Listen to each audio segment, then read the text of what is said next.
मुफ्ती इस्माइल साहब, हमारे एमएलए साहब से हाथ जोड़ कर गुजारिश है कि आप अगर कोई नवी सहूलियात नहीं दिलवा पा रहे हो तो कम से कम जो सहूलियात हमारे हाथ से छीनी जा रही है, इधर से उधर ले जाई जा रही है, जो हमारे ख़जाने से 40 करोड़ जाता है और 7.5 करोड़ रुपये का हमारे यहाँ पर कामकाज होता है, इस पर ध्यान दें।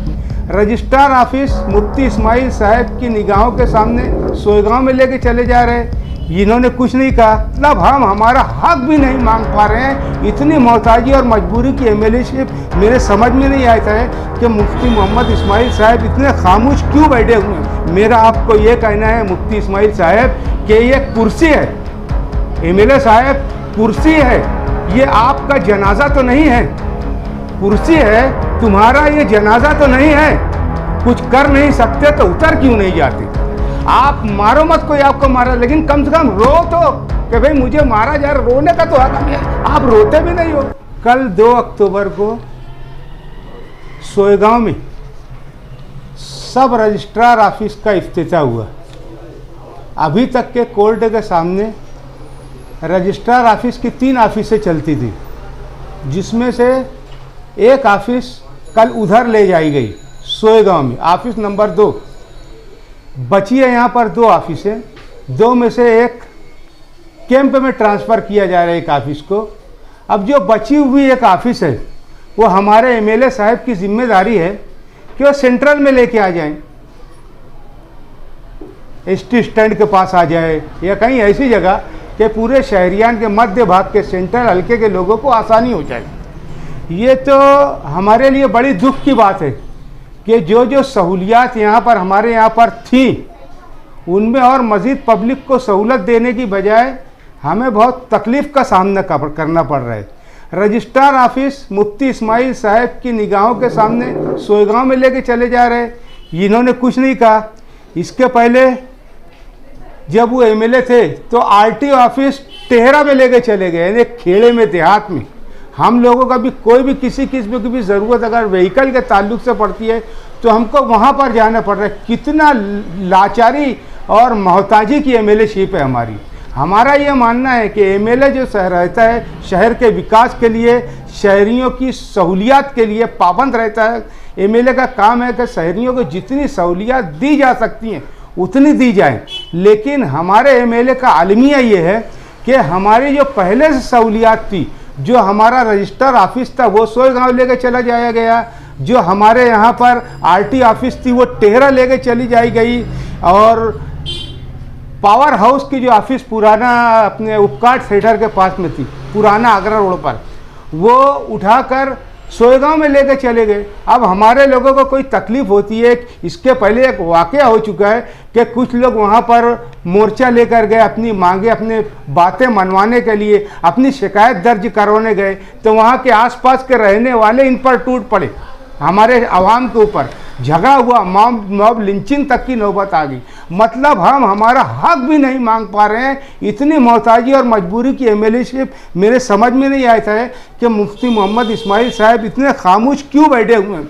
अभी कुछ दिनों पहले की बात है, कारपोरेशन में हमारे नदी के इस तरफ जो रिवीजन का ठेका दिया गया था, नवे रिवीजन की नई केरपट्टी बढ़ी हुई झोपड़ों को 22 और 25 हज़ार रुपया बांटना शुरू किया था। शेख आसिफ साहब ने कमिश्नर के पास जाकर बैठा और कहा कि प्रभाग नंबर 1 जो नदी के उस तरफ वो भी कारपोरेशन में, वहाँ का आपने रिवीजन किया क्या? तो कमिश्नर ने कहा नहीं किया। जब रिवीजन नहीं किए तो वहाँ की घर पट्टी अगर आप कैसे बांटोगे? रिवीजन करोगे तब बांटोगे ना। तो एक कारपोरेशन में एक ही कानून चलेगा। अगर प्रभाग 1 में आप रिवीजन नहीं किए हो और अगर बड़ी हुई घर पट्टी नहीं बांट रहे हो तो हमारे सेंट्रल हल्के में भी आप मत बांटो, नाइंसाफ़ी मत करो। ये काम भी हमारे शहर के एमएलए साहब का था, लेकिन एमएलए साहब ने नहीं किया, शेख आसिफ साहब ने वो काम किया। और आप देख रहे हो कि पुरानी जो घर पट्टी थी वही घर पट्टी मालेगांव सेंट्रल हल्के में भी बांटी जा रही है। आरटी ऑफिस के ताल्लुक से भी शेख आसिफ साहब ने बहुत कोशिशें की, लेकिन चूँकि ये जो रजिस्ट्रार ऑफिस है, खरीदी बिक्री की, आरटी ऑफिस है, ये सब ऑफिसें रियासती हुकूमत के मातहत होती हैं। नगर विकास का उसमें अमल दखल होता है और रियासती हुकूमत और नगर विकास में हमारा नुमाइंदा, शहर के नुमाइंदे एमएलए मुफ्ती मोहम्मद इस्माइल साहब है, उनकी जिम्मेदारी होती है, लेकिन वो उन्होंने आज तक कुछ नहीं किया।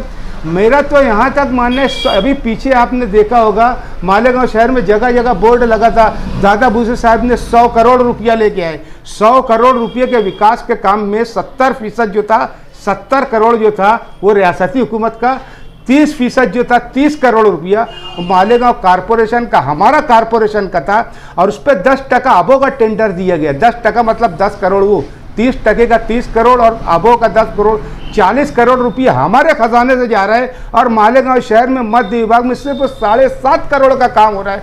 ये सब हमारे साथ जो नाइंसाफियाँ हो रही हैं, मुफ्ती इस्माइल साहब, हमारे एमएलए साहब से हाथ जोड़ कर गुजारिश है कि आप अगर कोई नई सहूलियात नहीं दिलवा पा रहे हो तो कम से कम जो सहूलियात हमारे हाथ से छीनी जा रही है, इधर से उधर ले जाई जा रही है, जो हमारे ख़जाने से 40 करोड़ जाता है और 7.5 करोड़ रुपये का हमारे यहाँ पर कामकाज होता है, इस पर ध्यान दें। अभी पीछे 5 दिन पहले उनके फर्जंद हाफिज़ अब्दुल्ला साहब ने एक लेटर दिया कमिश्नर को कि अंडरग्राउंड ड्रेनेज का टेंडर खोला जाए। इतनी मोहताजी कि एक टेंडर, एक एमएलए साहब एक टेंडर नहीं खुलवा पा रहे, जबकि 20 सितंबर को आसिफ साहब बम्बई में थे, उन्होंने मुझे हुक्म दिया एनसीपी की तरफ से, मैं अकेला गया पवारवाड़ी का 20 सितंबर को 8 करोड़ के रोड का टेंडर मैंने खुलवाया। एक इतना मोहताज और बेबस एमएलए अगर आपसे नहीं होता है तो मेहरबानी कर कीजिए, आप नई कोई सहूलियात दिला सकते थे। जो हमारी ऑफिस में उधर जा रही हैं, रजिस्ट्रार खरीदी बिक्री करी, हमको सोएगांव अब जाना पड़ेगा, कल ही वो ऑफिस उधर चली गई। इसके पहले आरटी ऑफिस टेहरे में चला गया। पावर हाउस के ताल्लुक से कोई काम रहता था, पहले हम यहाँ जूनी पावर हाउस में चले जाते थे, अब वो वहाँ चले जा रहा, वहाँ मोर्चा लेके जाओ तो वहाँ के लोग हमको मार रहे हैं। इतनी बेबसी और मोहताजी की एमएलएशिप आप ना कीजिए। मेरा ये मानना है, मेरा ये बोलना है कि इंसान अगर किसी चीज़ का अहल नहीं है तो इखलाकी जिम्मेदारी देते हुए उस चीज़ को छोड़ देना चाहिए। ये कुर्सी है, कुर्सी पे से आप उतर सकते हो, ओहदे पर से आप उतर सकते हो। इंसान सिर्फ मजबूर होता है, जनाजे पे से नहीं उतर सकता क्योंकि वो मुर्दा हो चुका होता है। बाकी सब चीज़ों पर से इंसान उतर सकता है। मेरा आपको ये कहना है मुफ्ती इस्माइल साहब कि ये कुर्सी है, एमएलए साहब कुर्सी है, ये आपका जनाजा तो नहीं है। कुर्सी है, तुम्हारा ये जनाजा तो नहीं है। कुछ कर नहीं सकते तो उतर क्यों नहीं जाते। इसलिए मेरा उनको मानना है कि आप अगर इस चीज़ के अहल नहीं हो तो इखलाकी जिम्मेदारी लेते हुए एमएलएशिप से आपको इस्तीफ़ा दे देना चाहिए। हो सकता है कि जैसे वहाँ के मंत्री साहब, उनका पावर ज़्यादा है तो वो अपनी पावर से वो सब चीज़ें उधर ले जा रहे होंगे। अगर हम इतने मोहताज और लाचार हैं कि जो मंत्री साहब हैं सब सहूलत दिलवाएंगे, करेंगे, नई सहूलियात जो पहले से, उसके लिए हम लड़ तो सकते हैं ना कि हमारे साथ नाइंसाफ़ी मत करो। अब मुझे बताइए, रिवीजन 3 प्रभाग में हो गया, प्रभाग नंबर में 1 में नहीं हुआ। मुफ्ती एमएलए साहब की अखलाकी जिम्मेदारी है कि नहीं, कमिश्नर के सीने पर जाकर बैठना चाहिए कि एक जगह एक ही कानून चलेगा। आप 3 प्रभाग में, यानी मेरे हल्के में, हल्का असेंबली में आप भेज रहे हो, रिवीजन करवा लिया आपने, बड़ी हुई घरपट्टी भेज रहे हो, उसी में, उसी कारपोरेशन में प्रभाग 1 भी है। अब प्रभाग 1 में आपने अभी तक रिवीजन नहीं किया, नई घरपट्टी में तो मेहरबानी करके अगर कानूनन आप करना चाहते हो चारों प्रभाग में करो, नहीं करते तो मेरे साथ नाइंसाफ़ी मत करो। नाइंसाफ़ी तो मत, इतना बोलने का तो हक है। आप मारो मत, कोई आपको मारा, लेकिन कम से कम रो तो कि भाई मुझे मारा जा रहा, रोने का तो हक हमें। आप रोते भी नहीं हो।